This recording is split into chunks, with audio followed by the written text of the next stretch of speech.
Excelentísimo señor Luis Ignacio Lula da Silva, presidente de la República Federativa de Brasil. Excelentísimos señores jefes de Estado y de Gobierno, señores jefes de delegación, señoras y señores. Deseo agradecer al presidente Lula por su visión, por su voluntad política y la hospitalidad demostrada por la convocatoria de esta cumbre Brasil-Caribe.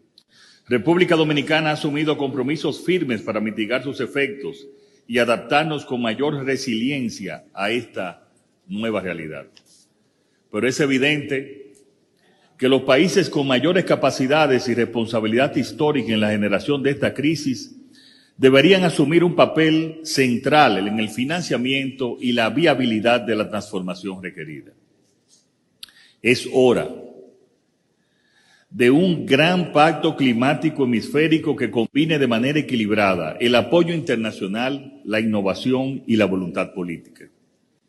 En ese contexto, la transición energética es impostergable. América Latina y el Caribe cuentan con el privilegio de un gran capital natural para avanzar hacia fuentes limpias: el sol, el viento, el agua, la biomasa. En República Dominicana hemos más que duplicado nuestra capacidad instalada en solo 4 años en renovables y promovido leyes que estimulan la inversión privada. Debemos explorar también mecanismos conjuntos de cooperación técnica y financiera que impulsen fuentes energéticas más justas, inclusivas y sostenibles para la región. Otro desafío urgente es la seguridad alimentaria. Brasil es un referente en políticas públicas de alimentación con el cual queremos estrechar nuestra colaboración. República Dominicana lanzó recientemente el Plan Nacional de Soberanía Alimentaria, con un enfoque territorial, apoyo al campesinado y promoción de la agroindustria sostenible. Señoras y señores, una de las amenazas ecológicas primordiales para nuestra región es el sargazo. La proliferación descontrolada de esta alga natural han puesto en riesgo la existencia misma de nuestros ecosistemas marinos, la industria turística, la generación eléctrica y la vida cotidiana de nuestras comunidades costeras. El gobierno dominicano y nuestro sector privado han invertido importantes sumas en investigación y mecanismos de contención. Brasil, con su gran capacidad científica y tecnológica, puede desempeñar un rol clave en este sentido. Para poder eliminar esta grave amenaza, es necesario seguir investigando sobre las causas que han originado el afloramiento descontrolado del sargazo. Distinguidos colegas, el Caribe sigue siendo una región fragmentada, de distancias cortas, pero de trayectos largos. Es más fácil volar a Europa o a Norteamérica que a los países vecinos. Todos aquí lo hemos experimentado y lo hemos sufrido. Es urgente mejorar la conectividad intrarregional, por lo que le propongo avanzar en una estrategia de interconexión del Caribe que contemple corredores marítimos y aéreos que faciliten el tránsito de pasajeros y la movilidad de mercancías. Mi gobierno ha fomentado el desarrollo de la aviación civil dominicana y hoy en día varias de nuestras líneas aéreas vuelan a Brasil, a Antigua, a Puerto Rico, a Jamaica, a Cuba y a Guyana. Estamos comprometidos a continuar fortaleciendo las condiciones para que las líneas aéreas dominicanas sigan conectando al Gran Caribe. Esta mayor conectividad potenciará uno de nuestros principales activos compartidos: el turismo. Queremos seguir explorando conjuntamente con todos los países aquí presentes el desarrollo de programas de promoción turísticas conjuntas que potencien el multidestino. Aspiramos a que el turismo no sea solo una fuente de divisas, sino además un puente entre nuestras culturas y un motor para la integración. Queridos colegas, hermanos, la grave situación en Haití amerita un tratamiento especial. La violencia extrema, el colapso institucional y el control territorial por parte de bandas armadas han sumido al pueblo haitiano en una tragedia humana sin precedentes. Se trata de grupos criminales que han sido oficialmente designados como organizaciones terroristas por el gobierno dominicano y el de Estados Unidos.